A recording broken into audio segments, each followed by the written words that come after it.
Então, donos e donas da verdade, é um prazer imenso estar aqui com vocês no canal da Revista L7 no YouTube.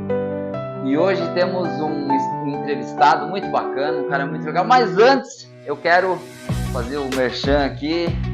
Esse programa só acontece devido ao apoio de Anne Acessórios, Academia Physio Fitness e também da Revista L7 que está aqui. Os donos da verdade estão aqui para trazer pessoas interessantes. Pessoas com conteúdo, histórias bonitas, histórias de sucesso na nossa cidade e na nossa região. E hoje eu estou trazendo um cara aqui que é meu amigo particular, uma pessoa muito bacana, muito gente boa, um pastor evangélico. Jonathan, seja bem-vindo, Jonathan, aos Donos da Verdade. É um prazer imenso estar te recebendo aqui. Obrigado. Tá? Obrigado, Marcel. Obrigado a todos que estão acompanhando aí nosso vídeo. É um prazer poder falar um pouquinho com vocês. Legal. Ele vai contar um pouco da história da igreja dele, que é a Vida Plena, né? Belo nome. Vamos começar pelo nome, né? De onde surgiu esse nome? Como é que é a tua igreja? Então, Marcel, nós somos a Igreja Batista, na cidade de Freiburg, desde o ano de 1982. 82? Isso, a igreja tem aí uma boa caminhada, uma jornada. Mas o meu pai veio de Curitiba, né? Ele se formou em Curitiba como pastor e veio em 2004 para cá. Eu tinha 16 anos, acompanhei meu pai, vim para Freiburg, conheci a minha esposa, que na época nós começamos a namorar. Em 3 anos nós nos casamos. Eu casei com 19 anos. E o meu pai acabou tendo que ir embora, e a igreja tinha pouquinhos membros. Então a Igreja Batista era no bairro Santo Antônio, na rua Deodoro da Fonseca. Tinha pouquinhos membros, e a nossa convenção batista pediu se eu e a minha esposa poderia cuidar da igreja, pelo menos daquelas 10 pessoas, que era um grupinho pequeno, né? E nós aceitamos. Na época eu era fotógrafo, trabalhava no Tino Fotografias, é lá que a minha vida do comércio aqui, além de ter trabalhado na Agropel, na Pomifry, né? Então, eu não tive a experiência freiburguense de trabalhar no campo, né? Nas macieiras, mas dentro do packing house, do frigorífico, aí eu trabalhei, bati bastante caixa lá, classificação de maçã, embalagem, tudo. E agora você se dedica só a essa missão, nobre missão evangélica de ser pastor, ou você continua tendo uma outra profissão, alguma coisa? Eu tenho outra profissão, né? Além de pastor, eu tenho outra profissão. Só para o que aconteceu, assumimos quando eu tinha 19 anos, em 2007. E 19 anos, que responsabilidade, hein? Isso, foi cedo demais, e a gente começou a ter um chamado, ter um propósito. Deus começou a dar uma vocação, né? A vocação é quando Deus te chama para um propósito. Falei com o seu Laurentino Melkevix, né, o seu time. Falei para ele que eu queria me ausentar então da empresa para poder estudar teologia e trabalhar como pastor. Dentro da Igreja Batista, Marcelo, para ser pastor você precisa passar por um processo.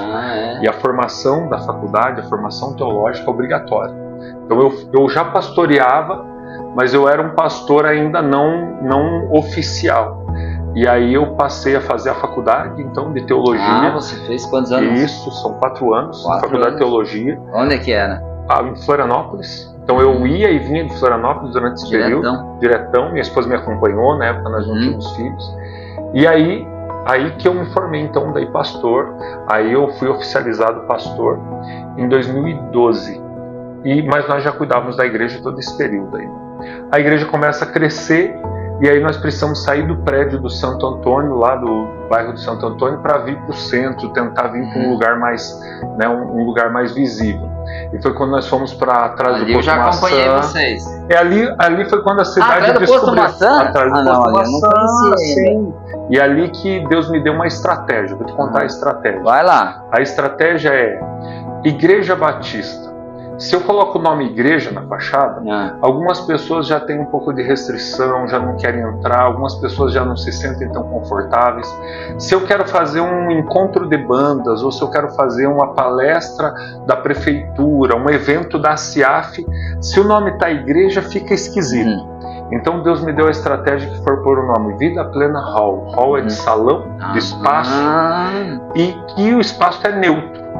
Porém, no final de semana, acontecem as atividades da igreja, mas o Vida Plena Hall, ele sempre foi aberto para que as pessoas possam ter eventos, claro, sempre eventos que sejam compatíveis com o que a gente crê ou que não fira nenhum dos nossos princípios, mas já tivemos apresentações de música, já tivemos eventos da APAI, eventos da Secretaria de Educação, eventos da Associação Comercial, eventos de teatro, dança, escola de música, centro cultural, tudo isso legal. Pode acontecer dentro da igreja. Mas o carro-chefe, a força motriz é a igreja.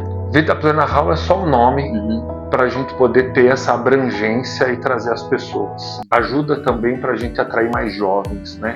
Que estão cansados daquela religião tradicional, aquela religião antiga. Eles querem algo diferente, uma linguagem diferente. Não que aquilo esteja errado, né, pastor? Nada errado.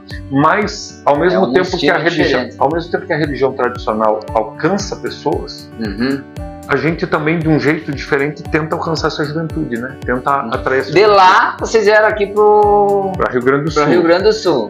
Aqui nós crescemos bastante. E aí, então, vou contar uma história que tem a ver com a sua família. Sim. Né? E eu fiquei muito angustiado porque nós tínhamos que fazer 2 cultos no domingo à noite, porque não cabia as pessoas, e carro, e gente, e as pessoas vindo, e lotavam um culto, e lotavam o outro, e muita gente. E eu andei pela cidade e não tinha lugar nenhum para que coubesse, que comportasse as pessoas.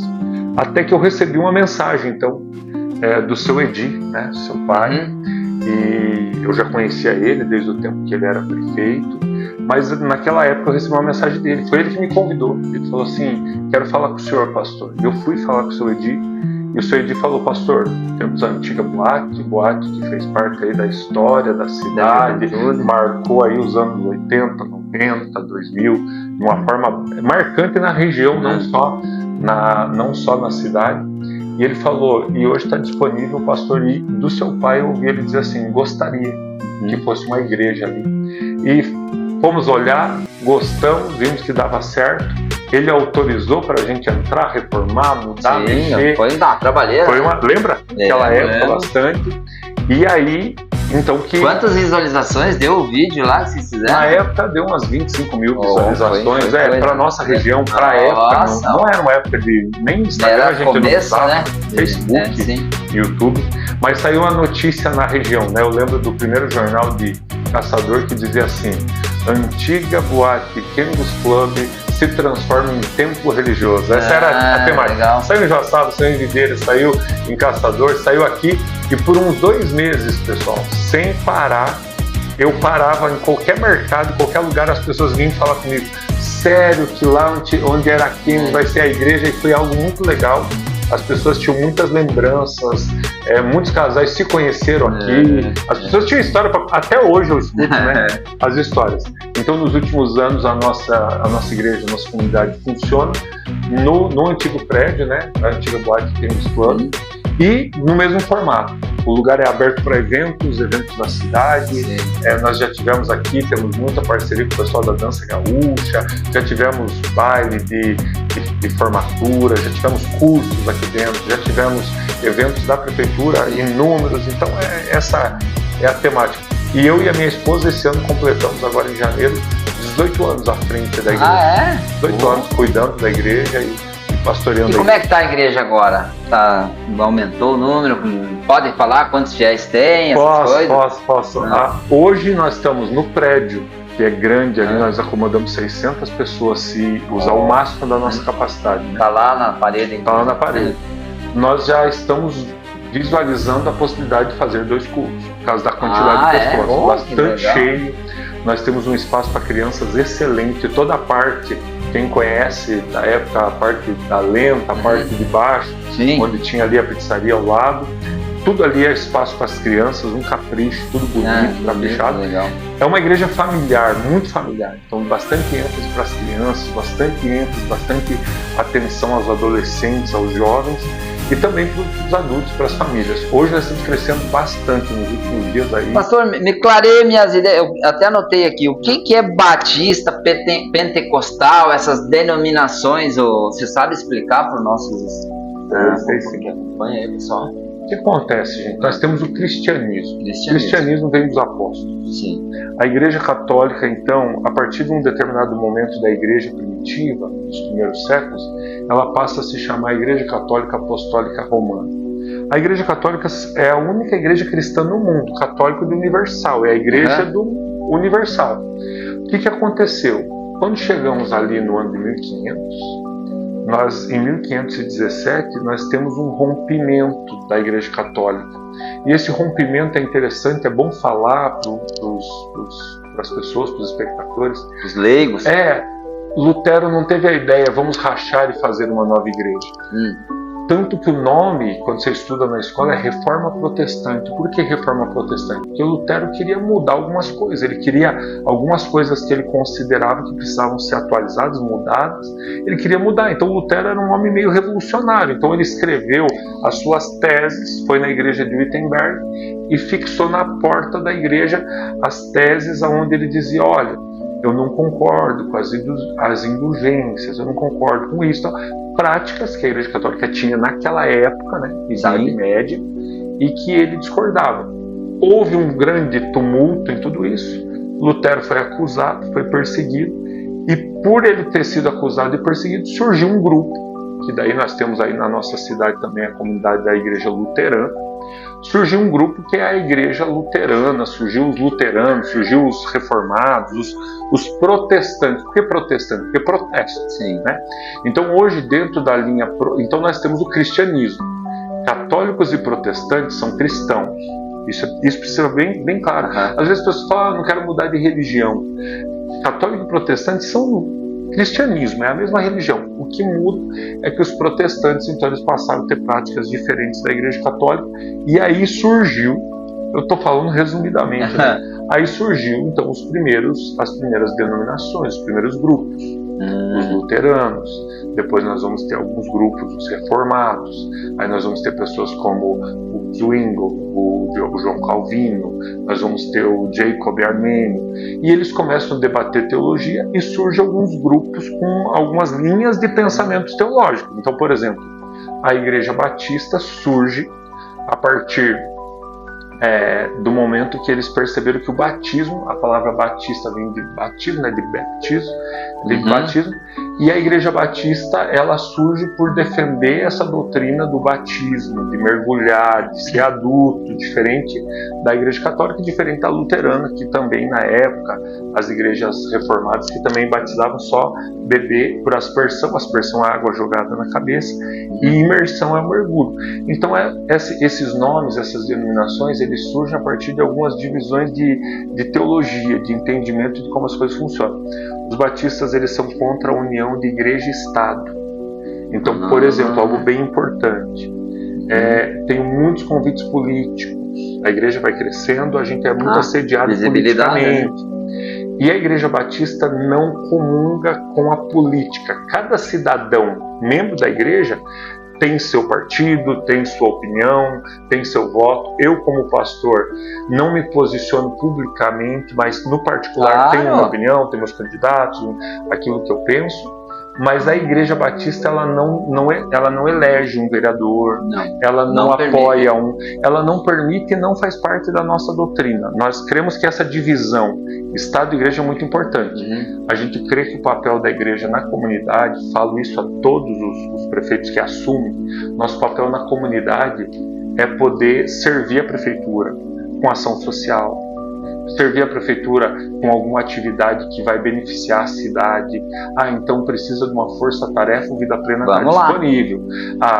Hoje, atualmente, nós temos uma lista de famílias carentes na cidade. O Vida Plena tem as famílias que são nossas. Que bacana, cara. É uma divisão que foi feita aí nos últimos anos, que as instituições de Fraiburgo hoje, cada uma tem suas famílias. Nós não entregamos mais sacolão para...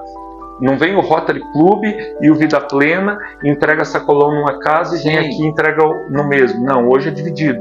E nós temos as nossas famílias, juntamos nossa comida mensalmente, fazemos ação social. E levam para essas famílias. E levam para essas famílias. Então, Natal, Páscoa, Dia das Crianças, nós sempre atendemos as mesmas famílias.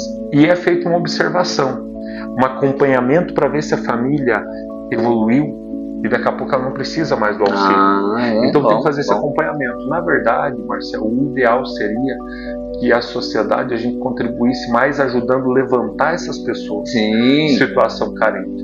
Mas, ao mesmo tempo, enquanto nós não temos essa estrutura, nós precisamos, não podemos deixar essas crianças com fome, tem que dar comida para elas, tem que levar um presente. Belo trabalho, fundamental. É importantíssimo, né? Nós temos ali pessoas na nossa igreja hoje que são pessoas direcionadas só ao social.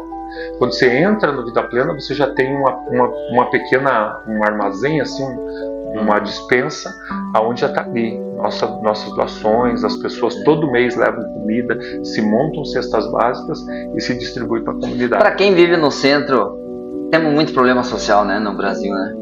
Nós temos muito problema social no Brasil. Nós somos do terceiro setor, né? A igreja, ela lida com o problema social. E é isso aí que é o papel fundamental da igreja. E hoje nós atendemos Freiburg, Lebon Regis e Monte Carlo. Nós temos igrejas nessas cidades. E essas duas cidades são mais carentes que a nossa ainda. Então nós temos uma realidade desafiadora. Tá? Desafiadora. Sobre o pentecostal que você perguntou, agora eu vou abrir a cabeça. Claro. Aí surgem igrejas históricas, luterana, batista, presbiteriana, um pouco à frente a metodista, os menonitas. Aqui em Freiburgo nós não temos essas igrejas históricas, temos a batista, que somos nós, e a luterana. E temos duas luteranas, né? Mas nós não temos presbiteriana, não temos metodista, nem E aqueles ortodoxos também? Os ortodoxos são praticamente uma divisão católica. Eles são cristãos ortodoxos, mas lembra muito o ritual católico. O clero, tudo lembra muito. E eles surgiram na Inglaterra, né? Foi para atender a igreja da Inglaterra. É a igreja que coroou os reis, é a igreja que ainda é a religião oficial do Reino Unido, né? Tem os Amish, como é que é o... Os Amish. Os Amish, eles vêm dos menonitas. E os Amish, eles lá nos Estados Unidos, na Pensilvânia, eles têm uma grande comunidade lá. Eles vivem com o estilo de vida do século XVII.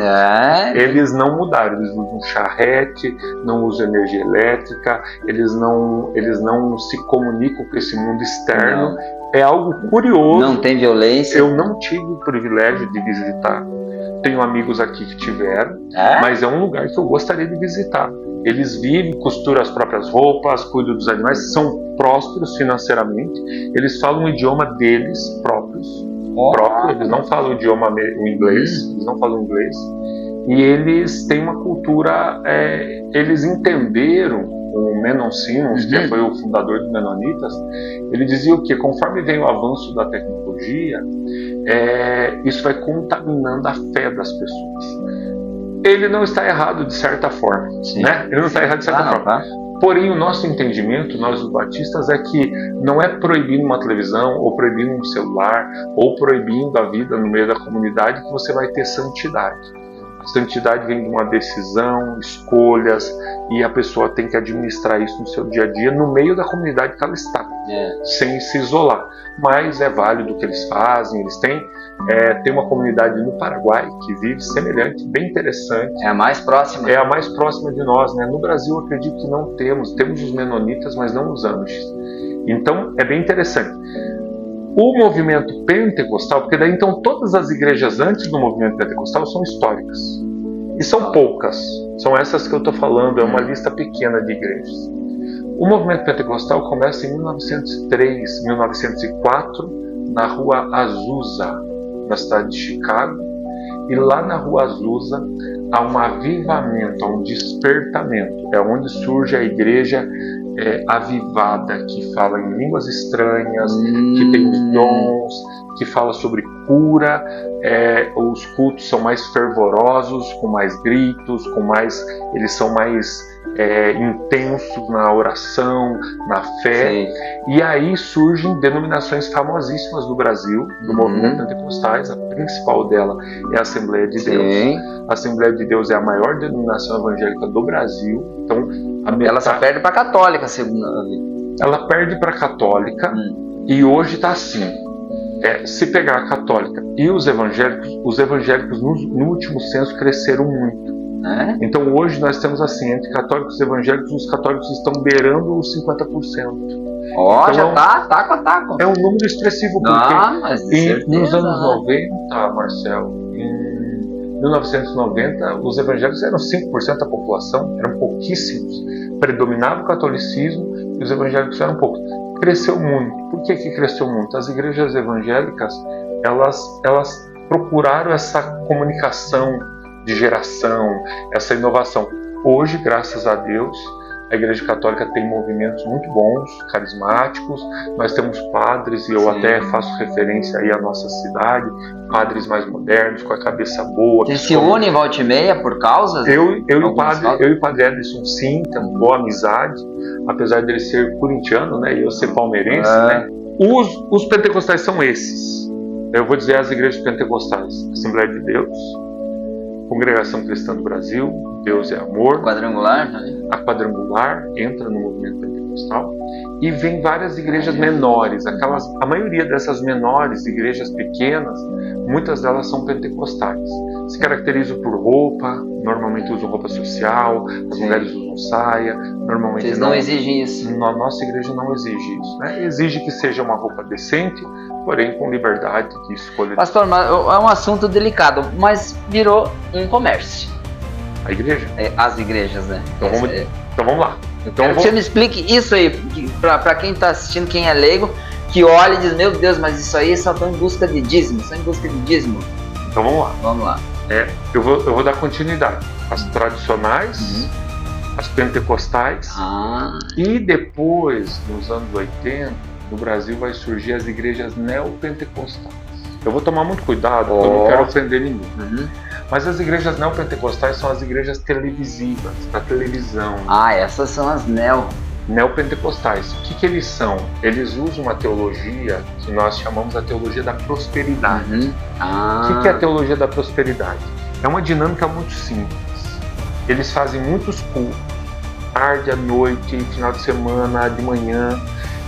Eles fazem muitas campanhas. Essas campanhas são assim: você quer uma cura, você tem que vir 7 vezes seguida, e você tem que trazer um dinheiro todas as vezes, e aí começa um movimento financeiro. Então o que eu vou dizer para vocês? Quando você pensa em uma igreja que quer dinheiro, que quer dízimo, você vai ter que separar. A pergunta que eu faço para os fiéis da minha própria igreja é: o que a igreja faz? O que a igreja oferece? Outra coisa, uma coisa importantíssima que essas igrejas neopentecostais não têm: a nossa igreja é formato de associação, e a nossa igreja é democrática.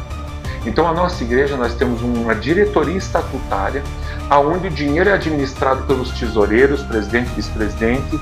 O dinheiro é administrado, precisa ser apresentado o fluxo de caixa, o relatório financeiro para os fiéis. Os fiéis têm acesso a isso e eles sabem no que é gasto o dinheiro.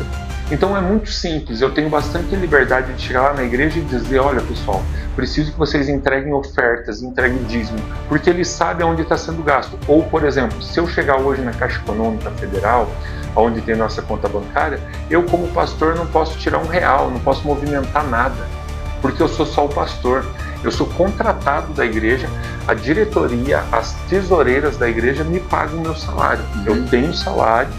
Eu falei antes, eu trabalho também profissionalmente, faço treinamentos, eu sou especialista em gestão de pessoas, trabalho em empresas, trabalho com palestras, trabalho com Enneagrama, curso de Enneagrama, mas a igreja me paga um salário para que eu possa estar disponível. Porque a pergunta: por que o pastor tem que estar disponível? Porque o pastor faz o velório, o pastor faz o casamento, o pastor, se um membro da igreja, da comunidade morrer, o pastor presta toda uma assistência, fazer o funeral, acompanhar a família.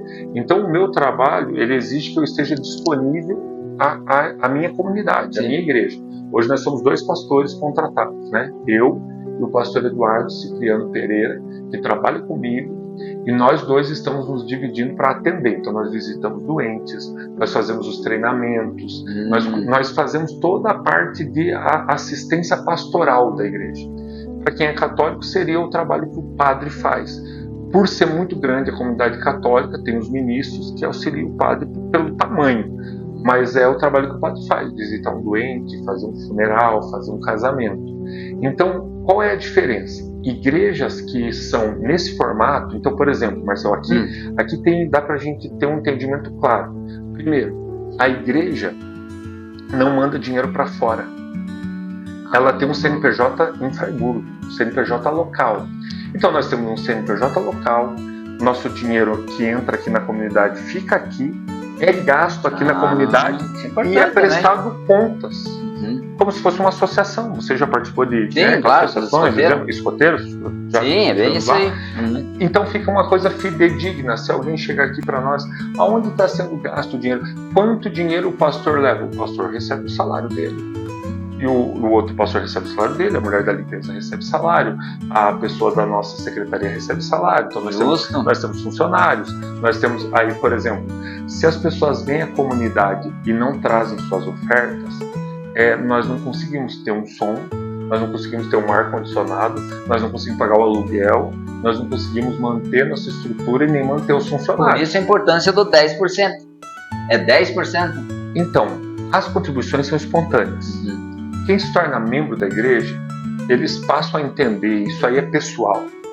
E nós fazemos uma contribuição de 10% baseado naquilo que a Bíblia traz, do Antigo Testamento, do Novo Testamento. Nós fazemos essa contribuição. Nós consideramos uma contribuição correta. Por quê? Imagine que eu faço um valor fixo. Aí eu faço um valor fixo e daí eu tenho lá o médico que ganha X valor por mês. Aí ele vai dar lá uma oferta desse tamanho. Ou então eu faço um valor um pouco mais elevado e aquela pessoa que ganha um salário mínimo não consegue honrar. O dízimo traz uma igualdade. Todos estão entregando na mesma intensidade, porém cada um no seu contexto. Se eu ganhei pouquinho, eu entrego pouquinho. Se eu ganhei muito, eu entrego muito. Isso contribui, colabora, porque o coração do ser humano é ganancioso. Então daqui a pouco a pessoa tem condições e ela vai vir na comunidade e ela vai trazer uma oferta pequena, porque na ganância do ser humano, quanto mais para mim, melhor. Então o princípio do dízimo nos ajuda a equilibrar, um equilíbrio social, que quem tem mais ajuda mais, quem tem menos ajuda menos, mas também traz para as pessoas a consciência de que elas participam, que elas contribuem, que elas fazem a obra de Deus. As igrejas que são neopentecostais são diferentes. O administrativo é em São Paulo, Rio de Janeiro, Brasília. Todo o dinheiro arrecadado em um CNPJ único. Todo o dinheiro arrecadado vai para Central. Aí lá na Central nós temos poucas pessoas administrando milhões. Conheço igrejas aqui que tem uma igreja que eu conheci que tem que mandar R$7.000 tem meta, por mês. Você tem meta, né? Não faz sentido, né? Não faz sentido. Mas isso aí que eu preciso explicar para a comunidade, para as pessoas que estão assistindo. Você precisa frequentar uma igreja séria. Você tem que saber qual é a índole do pastor, qual é a índole da liderança, cadê a transparência, cadê os números? Cadê os números? Por exemplo, todo dízimo e oferta que entra no Vida Plena é registrado devidamente. Quem entregou a oferta, o nome da pessoa está ali, tem um relatório, tem uma contabilidade. Eu sou o pastor, eu preciso comprar um pacote de folha ofício. Eu preciso ir então lá na papelaria, pegar a nota fiscal no CNPJ da igreja, passar para a tesoureira e tudo isso é contabilizado. Você está gerando pastores também? Como é que é? Nós somos em 2 e nós temos mais umas 4 pessoas que podem se tornar pastores. Isso que eu não entendo, esse chamado, como é que é isso aí? Eu posso dizer, pastor? Recebi um chamado agora, que eu tenho que ser pastor. Aí o que eu vou fazer? Então eu vou dizer, Marcelo, beleza, agora a gente vai olhar a tua vida. Então tem toda uma análise. Outra coisa, não existe pastor sem ovelhas. Se você lidera um grupo de jovens, está crescendo, você lidera bem, você tem bom caráter, você tem uma espiritualidade, consegue pregar bem, transmitir a palavra bem, e a gente avalia vários critérios até chegar a um ponto de dizer, olha, essa pessoa ela está compatível com os critérios para ser um pastor. Porém, no Brasil não tem lei para isso. As nossas leis são da nossa igreja. No Brasil não tem lei. Então, se você hoje abrir aqui no seu estúdio uma igreja, não tem lei que te impeça. E isso é um problema. Por que é um problema? Bom para aquela pessoa bem intencionada. Ruim para aquela pessoa mal intencionada. Então, nós temos pessoas mau caráter. Nós temos pessoas... Só que daí o que acontece é que, ao mesmo tempo, nós temos toda uma igreja caprichosa, zelosa, organizada, fiel, trabalhando no Brasil. E um grupo que se aproveita disso e aí surge a nossa reputação. E é isso que eu estava vendo um vídeo hoje ali no Instagram, realmente que isso leva muita gente a abandonar a igreja. por causa desse descrédito. Fica desiludido. Vende isso, vende aquilo, vende eles vendem um monte de coisinha, né? Aí é um problema teológico, né? O problema teológico é eu dizer para você que eu orei por essa água, se você tomar você vai ser curado. A gente não concorda com isso, entendeu? Então nós batistas, né? Nós não cremos em um lenço santo, ou uma água, ou uma rosa, nós não cremos nessas coisas. Gente, eu falo isso com cuidado, né? Porque a gente respeita outras pessoas que fazem, mas isso vira um comércio. Porque daí você está trocando uma bênção por dinheiro e não funciona assim. O rico pode sofrer tanto quanto o pobre, o que dá oferta pode ser curado, como pode ser curado o que não dá oferta. É Deus que faz milagres, não é uma água, não é nem a minha oração lá como pastor, não é isso que faz, é Deus que tem que ter. E Deus tem que estar no centro, né? O problema é que essas igrejas nesse ritmo, elas fazem do seu líder um guru, um homem mais especial que os outros. Se você for, Marcelo, no nosso culto, eu tô de calça jeans, eu sento junto com todo mundo, não tem cadeira diferente, não tem placa reservada para o pastor estacionar o carro. O nosso entendimento nós estamos ali para servir a comunidade. Na verdade, a comunidade está aqui e o pastor está aqui. E nesse modelo neopentecostal, a comunidade está aqui, o pastor está aqui no topo da pirâmide. E nós vivemos o contrário.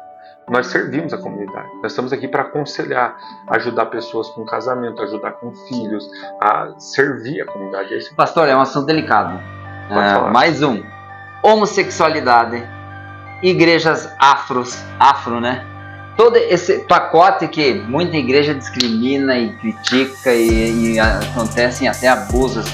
Consegue falar alguma coisa sobre isso aí, da igreja de vocês? Qual o posicionamento de vocês sobre isso aí? Primeiro lugar, Marcelo, o amor, né? O amor, o respeito, que eu acredito que seja algo obrigatório. Na nossa igreja, todos os homossexuais são bem-vindos, eles vêm, inclusive, recebo muito homossexuais, tanto rapazes, moças, de todas as formas. Única coisa que a gente tem que cuidar com um detalhe. Uma coisa é você vir ao nosso culto, ser bem recebido, ser abraçado, ser bem tratado. Outra coisa é quando interfere na nossa doutrina. Então, o que é interferir na nossa doutrina? Exemplo, se tiver um casal homossexual se beijando dentro da igreja, pode ser chamado a atenção. Isso pode ser tratado como homofobia. Mas se tiver um casal heterossexual dentro da nossa igreja se beijando, também vai ser chamado isso de atenção. Importante, entendeu?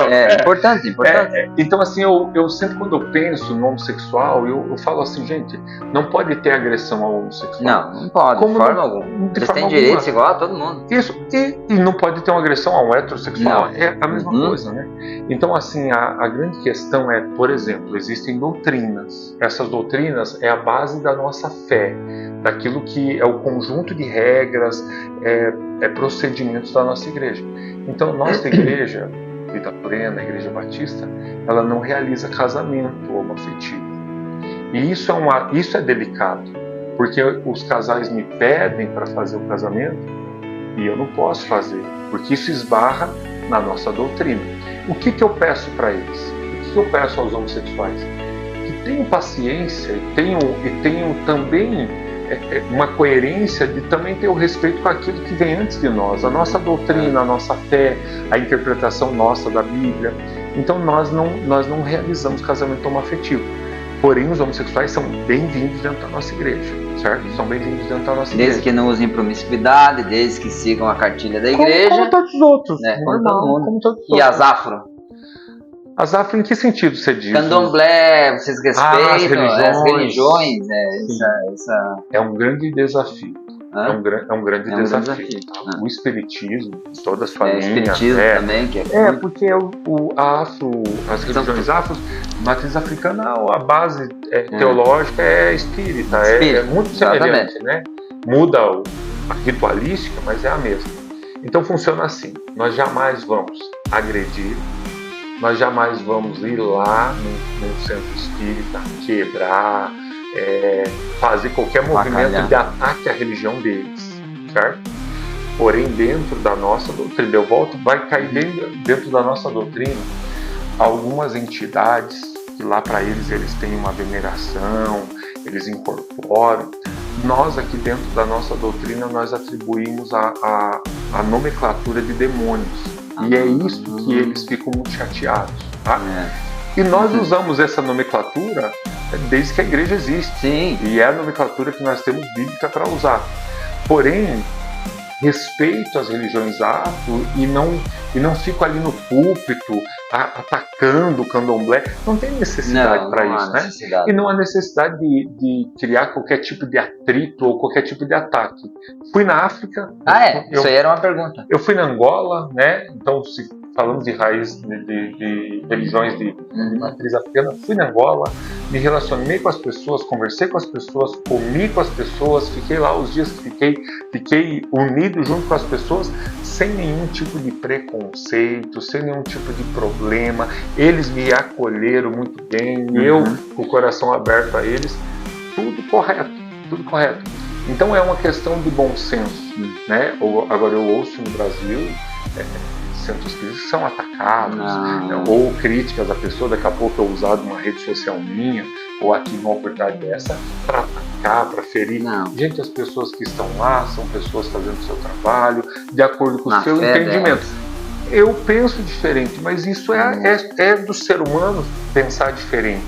E tenho na minha igreja pessoas que vieram da religião afro de matriz africana, tudo certo, frequenta a igreja, tudo bem. E aí que eu quero fazer uma pergunta para o senhor, pastor. Religião e fé. Separe isso aí. Consegue separar? Muita morte já ocorreu em nome de Deus. O que é um absurdo. O que é um absurdo.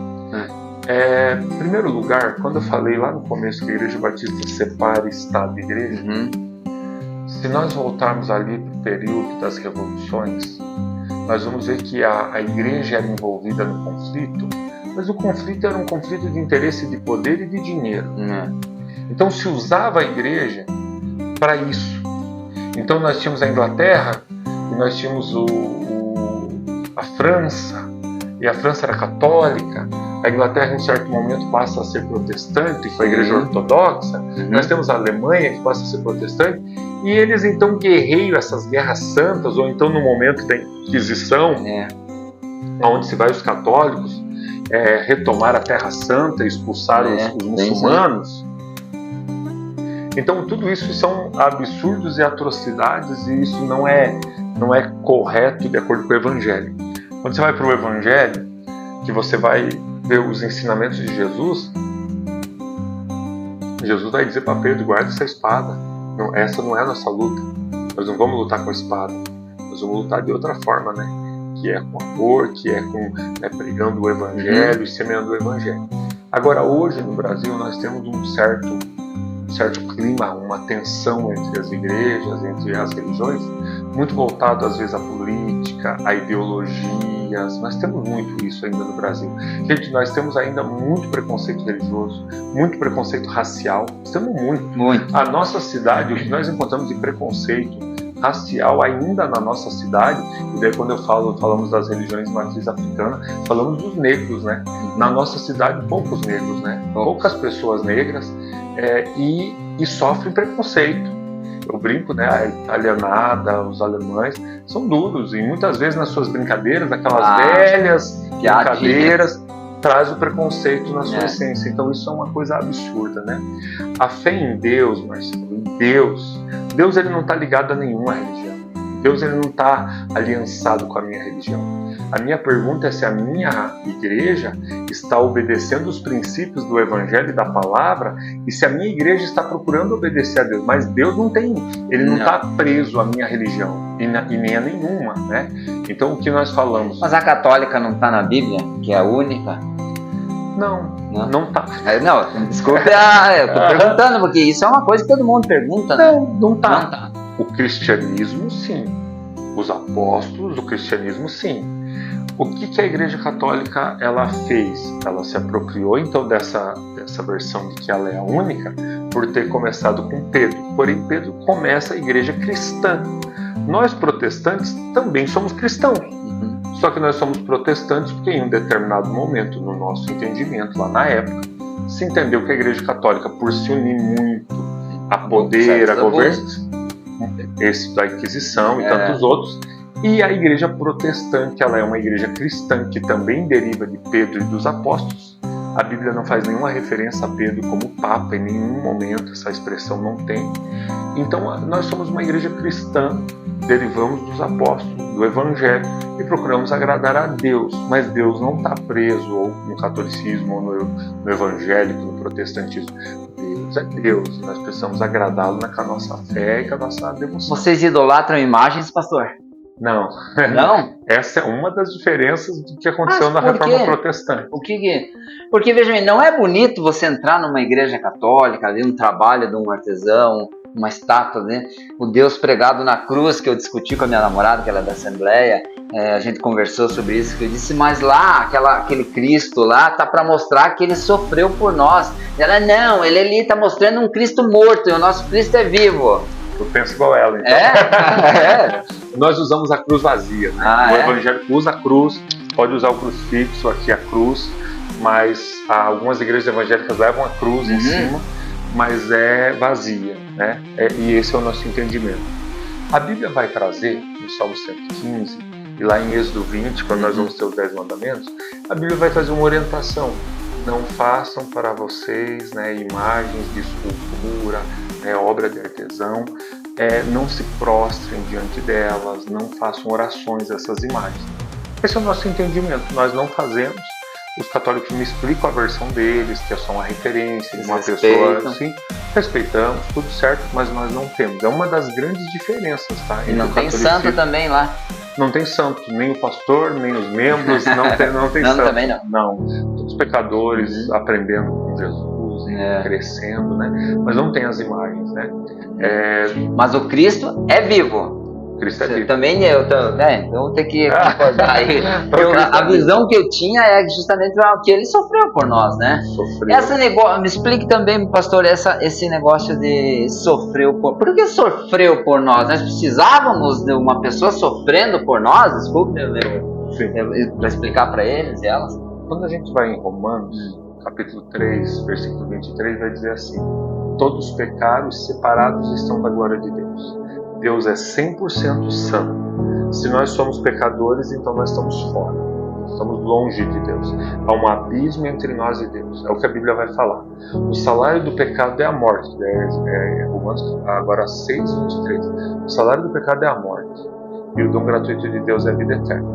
Se nós pecamos, nós vamos para o inferno. Todos nós, por um pecado, vai para o inferno, não importa qual seja.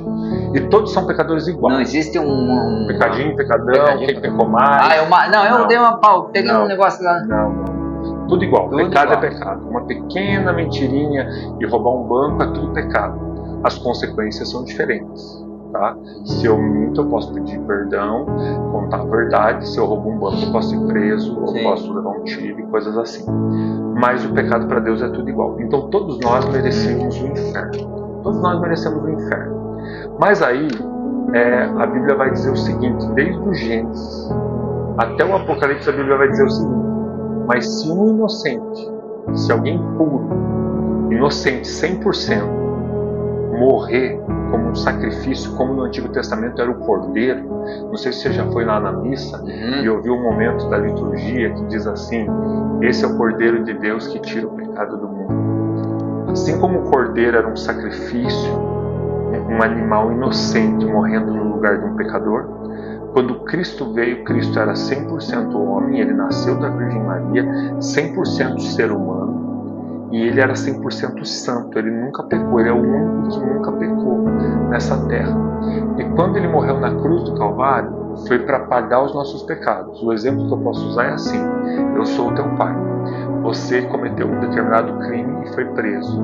Era como se eu chegasse lá, isso não é possível na nossa legislação, mas era como se eu chegasse lá e falasse assim: eu quero cumprir a pena do Marcelo. Eu quero que ele fique livre para que eu fique preso. Ou imagine que a sentença é de pena de morte. Eu digo: não, eu quero morrer no lugar do Marcelo. Mostrar para eles que eu estou fazendo isso. O amor de Jesus, ele vai à cruz levando os nossos pecados. Lá na cruz era como se os pecados do Jonathan estivessem lá em Jesus. E ele morre, porque a Bíblia vai dizer que o que merece aquele que pecou realmente é a morte. Aí zera. Isso. Aí zera. E aí eu sou salvo. Por que eu sou salvo? Não por mérito. E aqui que entra a religião e o problema da religião. A religião faz o quê? Você tem que ser salvo pelo mérito.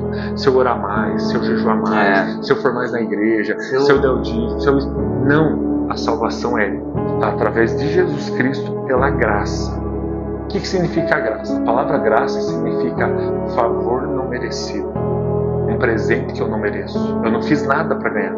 Então eu não tenho que fazer nada para ser salvo. Basta crer em Jesus Cristo. E se você crer em Jesus Cristo, você vai ser salvo pelo sacrifício dele na cruz. Ele pagou o preço. Quando chegar a hora do juízo final e chegar lá a minha ficha, e vão dizer, cadê aqui a ficha do Jonathan? Tá aqui, ó, tudo que o Jonathan fez. E vai lá uma lista de pecados da minha vida inteira, de todos os dias da minha vida. Porque pensamento é pecado, que intenção é pecado e tantas coisas. E aí vai dizer assim, então o Jonathan merece o inferno. Mas vai vir um carinho, é só uma analogia, dizendo inocente. Dizendo, como inocente? Porque Jesus pagou o preço por ele. E ele creu em Jesus. E agora os pecados dele estão inocentados. Eu estou absolvido dos meus pecados. Não porque eu sou bom. Porque Jesus é bom, santo, morreu por mim e me perdoou. Então nós precisávamos de um Salvador. E a pergunta é, mas e se eu morrer pelos meus pecados? Eu sou tão pecador que se eu morrer pelos meus pecados não vale de nada. Mas se Cristo morreu, meus pecados não estão Pastor, perdoados. agora eu quero... Esse poder de Deus de destruir, por exemplo, você não fez, vamos matar todo mundo numa cidade. O meu Deus, ele é uma pessoa boa, ele nunca ia matar todo mundo por causa de um pecador. Deus é punição também, tão severa assim? Então, você falou que os outros eram polêmicos. Esse é mais polêmico que os outros assuntos. Porque eu não consigo ver por exemplo, lá, vamos falar da Arca de Noé, né? Que ele matou todo mundo que estava pecando, deixou. Precisava fazer tudo. Deus não é meio sarcástico, não é meio maldoso em fazer isso? Explique para nós aí, fazendo um favor. Primeira coisa, a gente precisa ter uma base teológica de quem é Deus.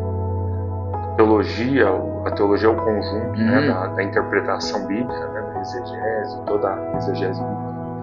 A teologia vai nos dar alguns atributos de Deus. Deus é santo, Deus é justo, Deus é bom, Ele é onisciente, Ele é onipresente, Ele é onipotente, Ele é imutável e Ele é soberano. O que significa Ele é soberano? Ele está sobre todas as coisas, Ele está acima de todas as coisas. Então, o que acontece? Nós temos no Antigo Testamento uma linguagem de guerra, nós temos uma linguagem de morte, uma linguagem de sangue. Então, no Antigo Testamento, nós vamos ver o povo de Deus indo para um outro povo e matando, e duelando. No Antigo Testamento vem carregado de coisas que hoje a gente não aceita, com várias mulheres, por exemplo. Sim. Vamos lá. Deus é soberano. O ser humano é uma anarquia, né? O ser humano. Então a história da Bíblia, ela mescla, Marcelo, a história de Deus, mas ela conta na íntegra como que é a história dos homens. Ela vai falar que Davi era um homem fiel, adorador, que Deus amava Davi, ele derrubou o gigante Golias, era um grande guerreiro, e depois a Bíblia conta a história de um adultério que ele cometeu, de um cara que ele mandou matar, e das atrocidades que Davi fez. Então a Bíblia conta a história na íntegra. Ela não poupa, ela não vai contar a história, exemplo, se eu fosse um personagem bíblico, só do que eu acertei. Ela vai contar os meus erros, minhas falhas, aonde eu errei. Então a Bíblia vai contar tudo isso. Então muito do que nós vemos no Velho Testamento, nós vemos a história humana, o ser humano se matando, ganância. A Bíblia vai dizer que Deus nunca se agradou de um homem ter mais que uma mulher, mas por causa da dureza do coração do homem, ele tinha mais de uma mulher. Agora, se você lê na Bíblia no Antigo Testamento, todo homem que tinha mais de uma mulher, ele tinha problemas. Daí chega Jesus na cruz para apagar tudo isso. O Velho Testamento na cruz ele é ressignificado. Tudo que vinha da velha lei, ele tem que lembrar, aquela velha lei é para o judeu, né? Para o povo judeu, não é para nós. Nós somos do povo gentil. Eles... A lei é para eles, né? Aquelas leis são deles. Então nós somos um povo gentil, convertido ao cristianismo, e a partir de agora nós somos regidos pelo Evangelho. O Antigo Testamento faz parte, mas de acordo com a releitura de Cristo, onde Jesus ressignificou. Se você for ver o Sermão da Montanha, ele vai dizer assim, estava escrito, não adulterarás. Mas eu hoje digo para vocês, se só olhar e cobiçar e pensar, já está em adultério. Já está em adultério. Está esferrando. Tá esferrando. Então ele tem esse poder, Deus é justiça, não interessa, ele pode, se ele discordar com alguma coisa, chegar e botar o martelo dele para mudar as coisas. Deus é justo. Deus é justo. Só que daí, por que eu te digo? Nós não conhecemos Deus. Nós conhecemos muito pouco, nós somos seres humanos. Nós conhecemos muito pouco sobre Deus. É a mesma coisa que perguntar para uma formiga quem é o Marcel. O que uma formiga conhece sobre você? Talvez ela diga, ele é grande, ele às vezes pisa nos meus companheiros e mata. Coisas assim. Mas uma formiga não tem como ter a definição de quem é você. Nós somos pequenos demais diante de Deus. A única coisa que o Evangelho nos traz é essa convicção de que Deus é soberano, Deus é justo, Deus não falha, a justiça dele não falha e ele é bom. Ele é bom o tempo inteiro. Por que ele cura uns e outros ele não cura? Aí eu peguei, pastor. Não tem como eu atribuir a fé, tá? Um teve fé, outro não teve. Eu não posso fazer isso. Tem pessoas que tiveram fé e morreram mesmo assim. Ficaram doentes mesmo assim. A cura não é uma coisa que você pode dizer assim, ela se garante através disso ou daquilo. A cura é algo que a Bíblia nos incentiva a buscar, a pedir, a orar por cura. Mas a Bíblia em nenhum momento diz que Deus vai curar todas as pessoas. A doença faz parte dessa vida caída que nós estamos. E milagres de Deus em curar pessoas acontecem para a glória de Deus. E algumas pessoas podem não ser curadas, mas elas não precisam carregar esse peso, esse fardo. Eu não tive fé. Não, Deus é poderoso. E se Ele quiser curar você, Ele vai curar sem você orar. Quantas pessoas que foram curadas, ninguém nem orou. E Deus curou e levantou. Conheci um cara que virou ateu porque o Deus não curou o filho dele. Sim. Simplesmente chutou o pau da barraca. E aí eu te digo, a gente tem que ser sensível com a dor dele, né? Porque a dor dele é a dor dele, o que ele passou, a gente tem que ser sensível.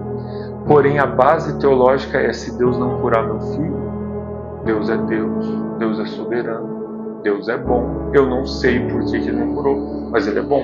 Você perdeu seu pai, eu perdi meu pai. Meu pai tinha 45 anos quando ele morreu. Eu fiquei desesperado. Meu pai era a pessoa mais importante da minha vida. Meu pai era pastor, foi por isso que eu me tornei pastor. E eu fiquei extremamente triste. Mas daí a tua pergunta para mim é: como você reagiu? Deus é bom, Deus é justo, Deus é santo, Deus é soberano. Eu sei quem Deus é nesse aspecto. E eu confio. Um dia talvez eu possa entender, talvez nenhum dia eu vou entender, mas eu continuo fiel a Deus, independente do que aconteça. O inferno é aqui na terra onde nós estamos vivendo, pastor? Não. Não? O que é o inferno no teu modo de visão? Um lugar que Deus preparou para o diabo e seus anjos.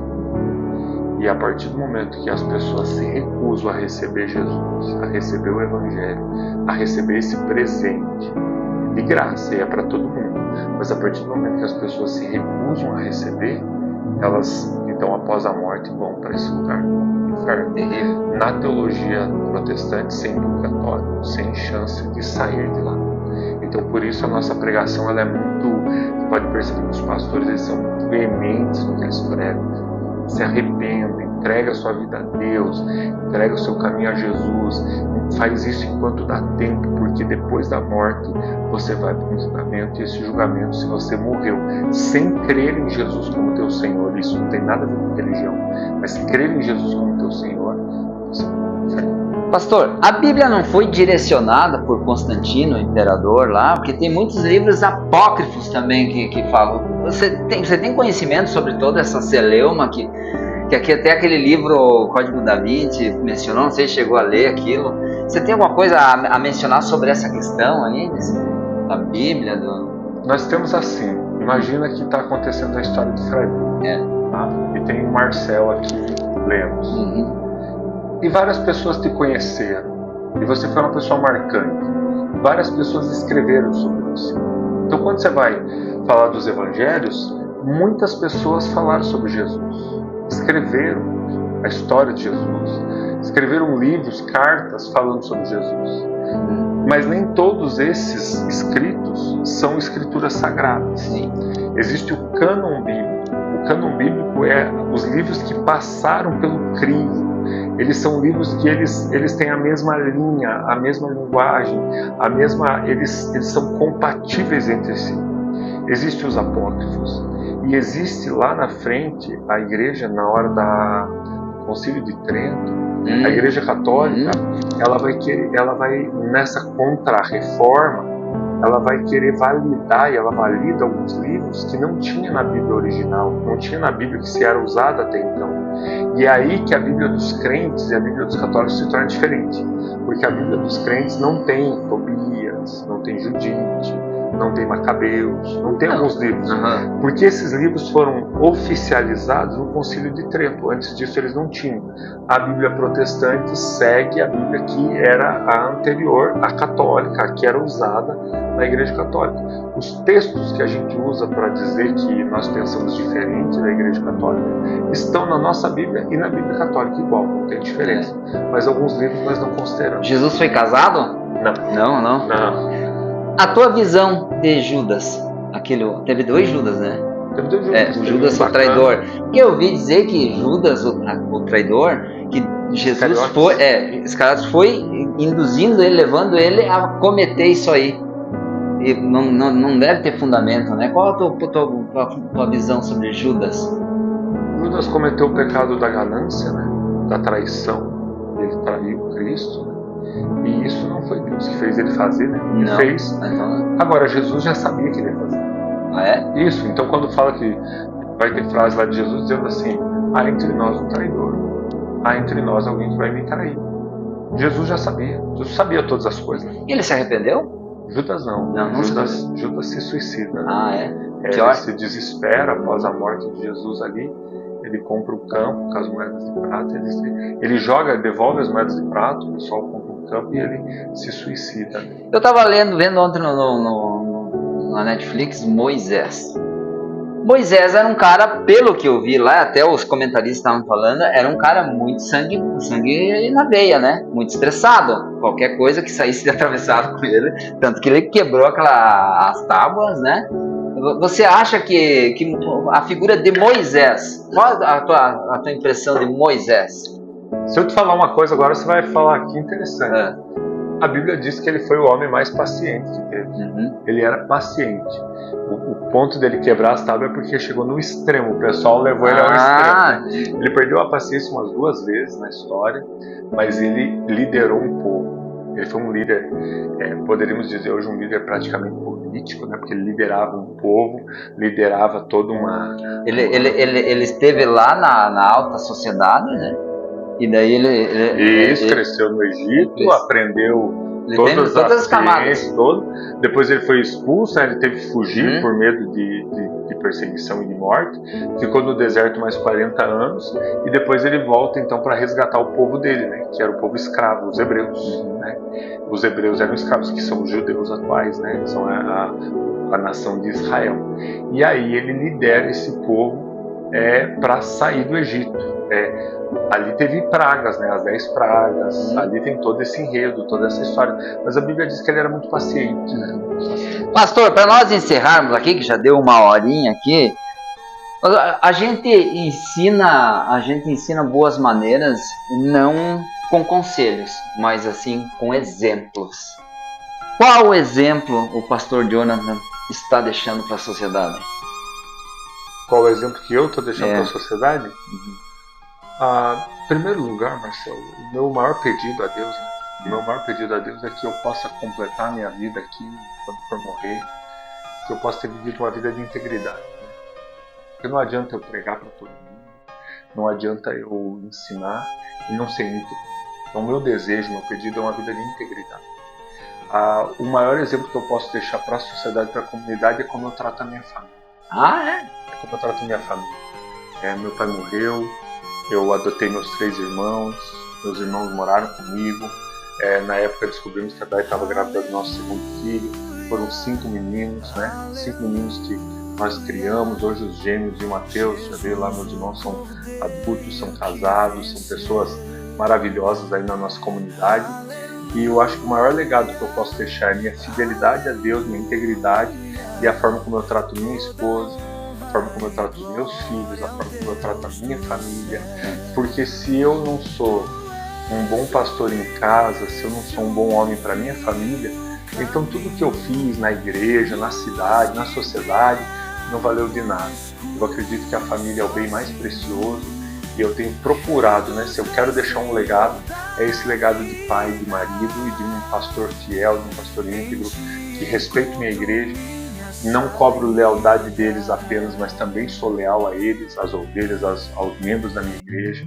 E esse é o meu legado, é a forma como eu cuidei da minha família. A igreja tem muita gente desvirtuada dentro, muita falsidade, muita... Tem. A nossa tem, nós somos campeões de pecados, de erros, né? A nossa igreja é muito cheia de pessoas com falhas e eu fico feliz por isso. Fico feliz porque esse é o lugar. A igreja é o lugar para os pecadores. A igreja tem uma placa, né? A gente não tem isso fisicamente, mas proibida a entrada de pessoas perfeitas. O perfeito não precisa da igreja. A igreja, e é por isso que às vezes as pessoas, eu já tive pessoas do comércio que me ligaram e falaram assim, tem um cara aí da tua igreja que não me pagou. Eu falei assim, você me ligou quando você foi vender fiato para ele? Você não pediu eu como avalista. Porque na igreja tem todo tipo de pecado. E, ao mesmo tempo que eu vou te dizer, isso é muito especial, porque nós temos aqueles que estão mudando, nós temos aqueles que já melhoraram, nós temos aqueles que estão piorando, nós temos de tudo dentro da igreja. E esse é o desafio, andar em amor, amar essas pessoas, ajudar elas, né? Nós queremos levantar elas, tirar elas ali das drogas, tirar de um pecado, tirar de uma situação desafiadora, e esse é o lugar. Então, se fosse um clube, eu ia te dizer, Marcelo, para você participar aqui, você tem que ser exemplar.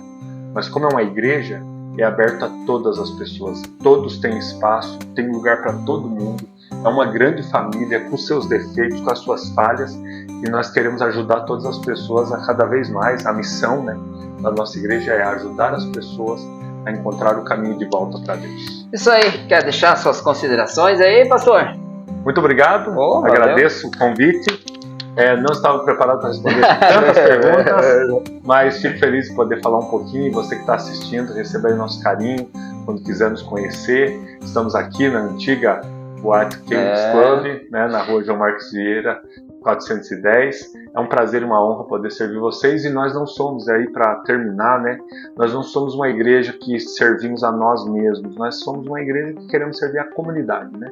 Então Fraiburgo, para nós e Fraiburgo somos uma coisa só, nós amamos essa cidade, eu acho essa nossa cidade linda, maravilhosa, um povo especial, e é uma alegria para nós fazer parte aí da nossa comunidade. Isso que não falamos de banda gospel, que ele tem, o pessoal ali capricha na igreja, né? Tem uma banda. Não falamos de Corinthians e Palmeiras, né? Porque eles não têm mundial.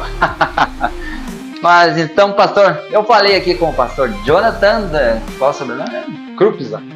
Jonathan Krupzak, da Igreja Vida Plena, um cara 100% gente boa, um jovem aí, um talentoso, também um ótimo articulador, conversa bem, mas nem por isso ele não deixa de ter a fé. Muito obrigado, pastor, tá? E com Deus, que Deus te abençoe sempre esse coração e que você continue nessa trilha de bondade, de angariar mais ovelhas para o seu rebanho, tá bom?